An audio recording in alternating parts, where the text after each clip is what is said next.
He is the founder of the Black Santa Company. After 13 seasons in the association, Baron Davis, good to see you back here in the program. Thanks sir. for having me, You sir. bet, you bet. What do you think is the topic of the NBA, the biggest story of the NBA through the first month and a half of the season? We got Christmas right around the corner, in the same way that, the season doesn't really begin in the NFL until after Thanksgiving. It's usually around Christmas when rosters are already set. You're already tuning in. Yeah, you start tuning in. The chemistry's already working, or it's not yet working. So, what do you think is the biggest story so far in the NBA season? I would probably have to defer to you, because I would say that, you've been in the daily grind of it since the season started. I myself have not. You have not. No, I've been tapping in. Just kind of like, I think overall these storylines that have been more so pop culture are just like, I feel like are fluff pieces. Like where's the real, like what's the real story? Okay. Right? So let me give you choices. The 7-loss month of November for Golden State that included Draymond Green getting suspended by the team because he dropped the B word on Durant for giving him grief for having a poor. That. Okay. And then it's not a big deal. Steph Curry was out. That's not a big deal. But that's a big deal in terms of this. This clearly will be Durant's last season there, because he. No. You know how many fights teammates get into and people on the same team get into? That's like, come on, man. That's like nobody's even talking about it anymore. That was like a lot. That was like whenever it happened, it was blown up that week. After they both came out, and said what they had to say. In February, it's not going to matter. March, April, May, June. Right. And then July, when, they're competing, June, when they're competing for a championship, it's not going to matter. So you're thinking that maybe Steve Kerr and the rest of the team's thinking if the impending free agency for Durant was a problem in the mind's eye of Draymond Green, or maybe the rest of the team he was giving voice to, at least they got it out of the way in a meaningless game in Staples Center in November, rather than it popping up in May. Man, it's you play pickup ball in the summer, right? You want the last shot, you hot. I take the ball and then I dribble and I turn the ball over. You're gonna be hot. We're gonna get into a heated exchange. I wanted to win, you want to win. So that's just taking place on the highest level. But I don't think it's too much to put too much weight into, especially into the 7 losses, because, they kind of needed that.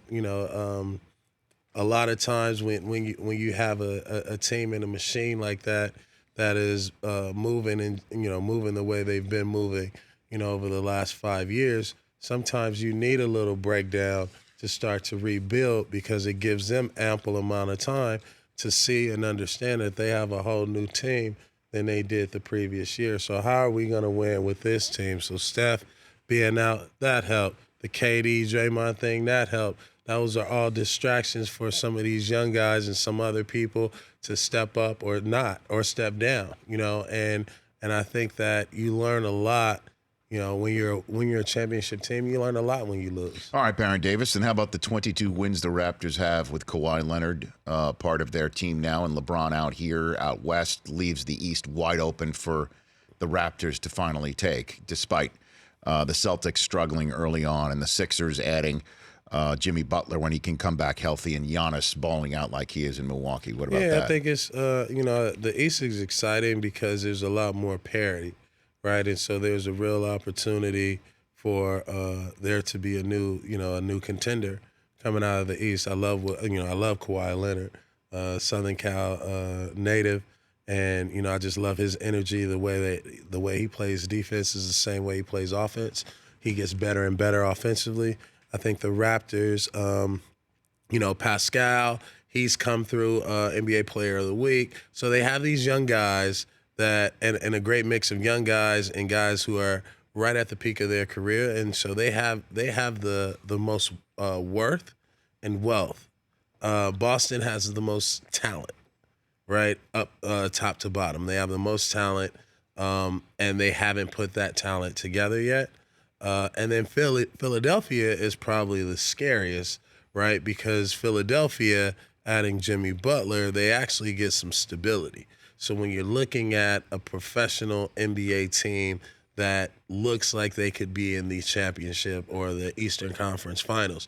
You're looking at a team like Philadelphia because they can match up with anybody and give anybody problems.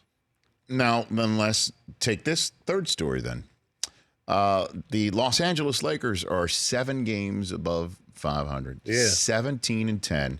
Right there in the mix, right there in the middle of the Western Conference. But, as Charles Barkley said at the beginning of the season, the West is much more difficult than the East. There's lots more travel in the West than there is in the East. LeBron James will not be able to keep this pace going all year long at his advancing age.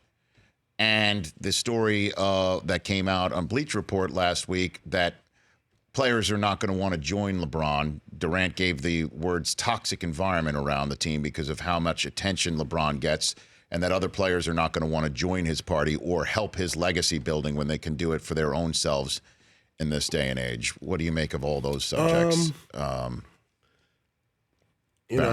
think, one, being a Laker fan, kudos to the Lakers. I said at the beginning of the year the Lakers should be around somewhere between 4 to 6.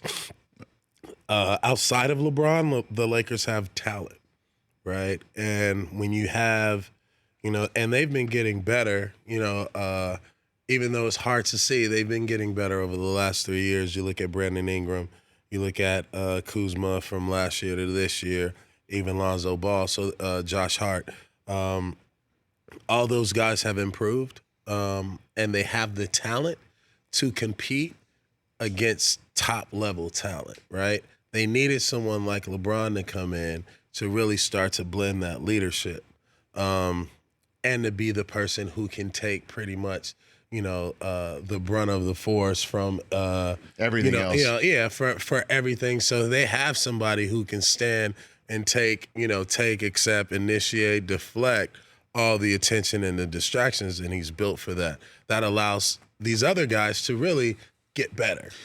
Now, there's two schools of thought here, Baron Davis, is that because he has the ball in his hands all the time, as Magic Johnson said a couple of weeks ago, but we don't want to turn it into Cleveland here, that we do need to get other people involved. For sure. So that despite how talented the rest of the roster really is, they'll never really be able to blossom because when it all comes down to it, LeBron wants the ball in his hands, and he rightfully so. Yeah, I want the ball in LeBron's hands too down the stretch.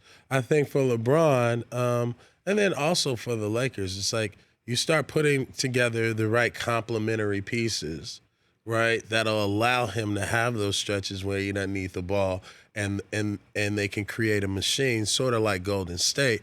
Then you let LeBron handle the ball in spurts and in moments down the stretch where he'll be extremely effective. I think that right now LeBron has been playing a certain way his entire career, and he's been extremely successful that way, the way the Lakers want to move and maneuver in the future, because they know they have young talent, and this young talent can actually become more explosive, using LeBron as a launching pad and a springboard. So that's where the meeting of the minds are going to take place. Mm-hmm. And I think that for the Lakers is going to be key.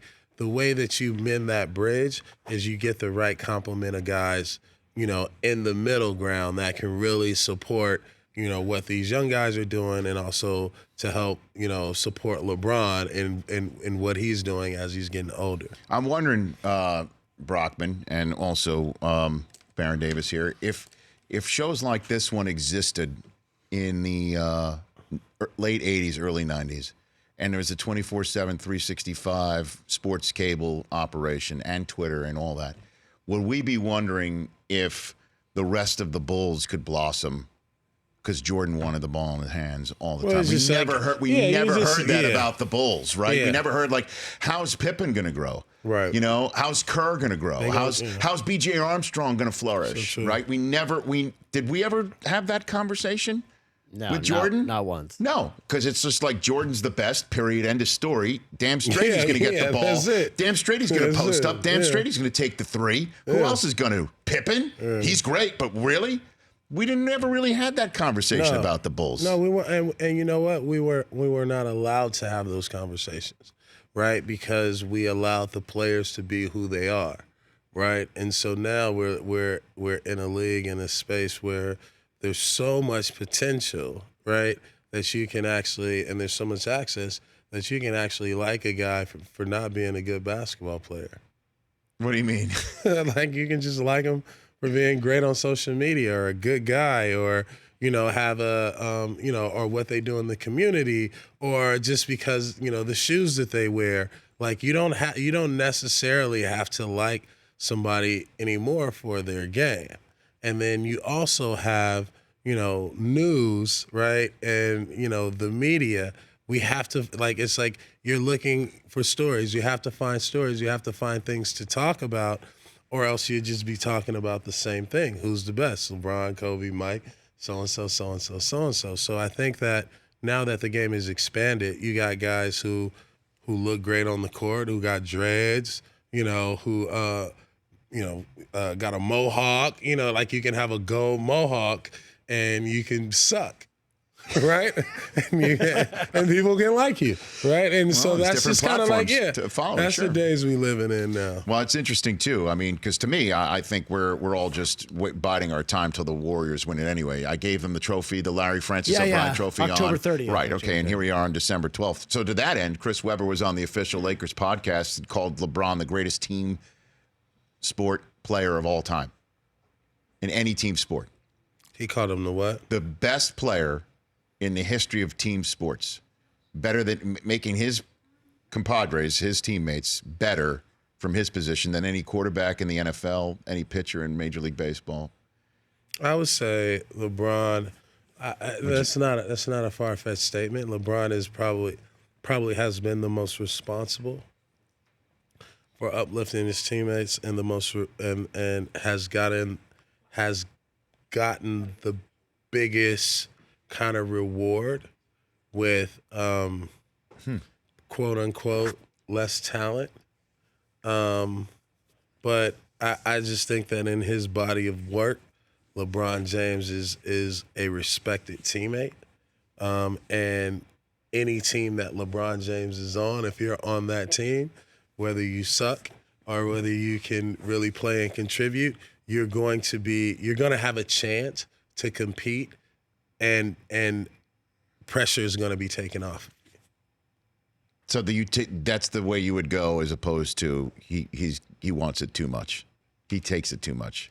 The attention too much. Yeah, and wherever you go, like Durant would never join there. Yeah, but because why would Durant, like my question is, why would Durant want to join LeBron in the first place? Well, because he joined Curry and everybody else. Yeah, I mean, damn, get over it. That's enough.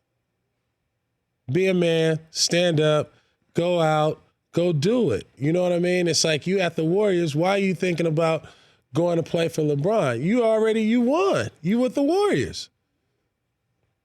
So where would he go, do you think? Man, he needs to stay with the Warriors. You don't need to go nowhere. Mm-hmm. He don't need to go nowhere. But you also just use the words play for LeBron. That's his point. You know what I mean? Right. Play for, play with. Okay. It's like, why would Kevin Durant, right, who's just as good, right, and has an opportunity, mano a mano, to say, like, I can be better, why would you go and join somebody that is already who they are? Because he's done it before. That's why.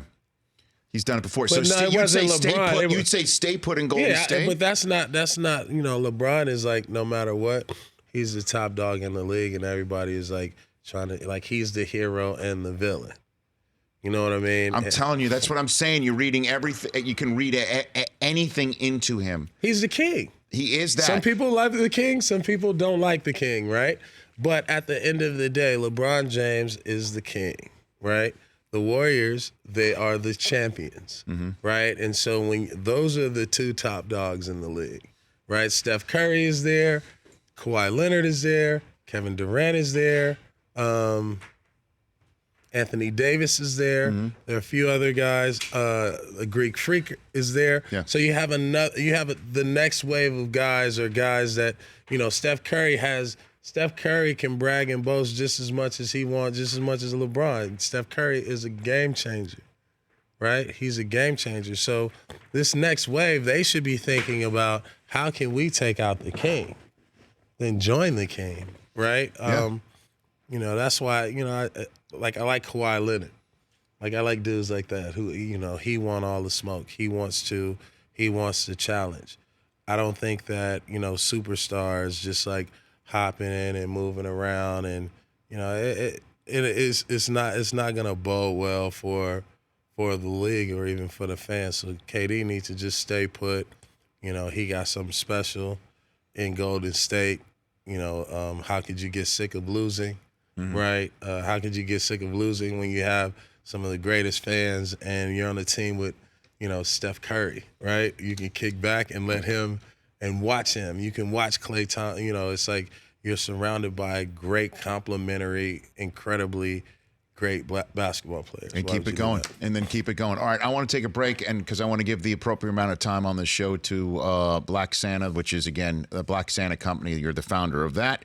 And there's a celebrity basketball game coming up. And sitting on the Rich Eisen Show green room couch right now is Black Santa, and is that Mrs. C? Mrs. C. Mrs. C. Make sure you're Mrs. C. That's just for the radio audience. Those are mascot size Black Santa and Mrs. C right there. Yeah.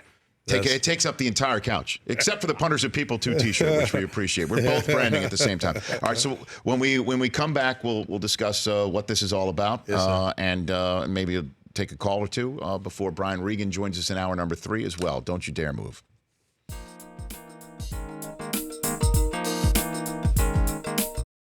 Are you into the NFL at all, Baron Davis? Do you follow that at all? I'm into fantasy football. How are you doing? Are you in the playoffs this week or what? Are you done? No. You finished? We lost. Yeah, I hear you. Guess who I drafted? Le'Veon Bell. See you later. Yeah, man. Yeah. Do you want a hug? Do you need a hug over that? It seems like you need one right now, Baron. Seems like you need a hug on that. What league are you in? Who are you in with? Any other players or what? No other players. Just all kind of like producers and artists and designers. Well, you just know everybody. People who talk smack about sports, who think they know everything about sports, and I'm supposed to be like the sports guru. Oh, so when you lose in that fantasy league. Man. Oh, no, Baron. And I'm like the only one. Oh, no. Yeah. Did you lose to somebody who's just like, you know what? I just kind of have a feeling Derrick Henry's going to run for the 279 million yards it's tonight. it's those things. Boom, it's like, see ya. Yeah. Oh, Baron. I'm so sorry. So thank goodness you have so much to fall back And on. I'm a Raiders fan. Okay. But I'm a Rams fan because the Rams moved to LA. Look at you now. Right? So I am allowed to be a Rams fan. I always was a Rams fan when they were here. So I can claim the Rams. You're allowed to do anything. Nobody's, No, but like when you hear and you're from LA, it's like the only thing I remember are the Raiders and the Rams. Mm-hmm. And so the LA Raiders was like they took my heart, and then the Rams was like, oh, I got to root for the Rams because Eric Dickerson and all those dudes. So now it's like the Rams came back, and I'm like, LA Rams. That's familiar. Well, I can accept that. The founder of the Big Three, as you know, as being part of Three's company, the Big Three Cube. I mean, he's Mr. Los Angeles Raider. I think he wanted the Raiders back here in the worst way, Yeah, let's just hope the Raiders can turn it around. All right. Well, so your second annual You Wish presents Black Santa Celebrity Basketball Game. You were the founder of You Wish, and this is going down at the University High School here in Los Angeles this coming Sunday. What do you have for me here on this game? It'll be a fun game. So we got a lot of NBA guys, Meta World, Steven Jackson, Al Harrington, Katino Mobley, and we got some rappers, Tyga, Rich the Kid, Sway Lee from Ray Shrimmer said they're playing, and a bunch of social media influencers, B.A.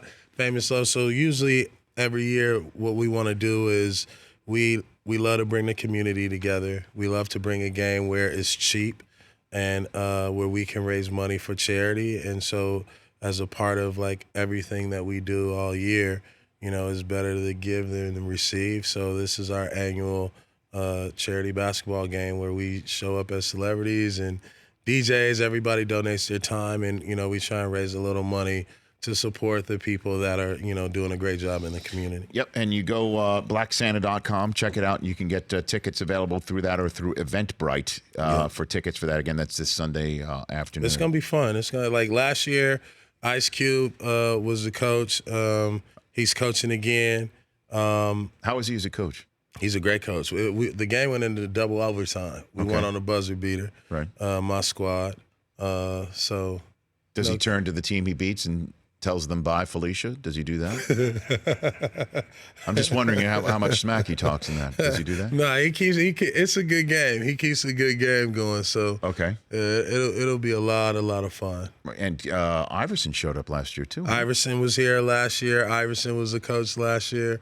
So it's Cute versus Iverson matching X's and O's. Is that what you're saying? Yeah, no, Iverson more like the GM. He ain't gonna do much. Okay. Then there was no practice. We know that. No, it was no practice. If there was practice, AI wouldn't have participated.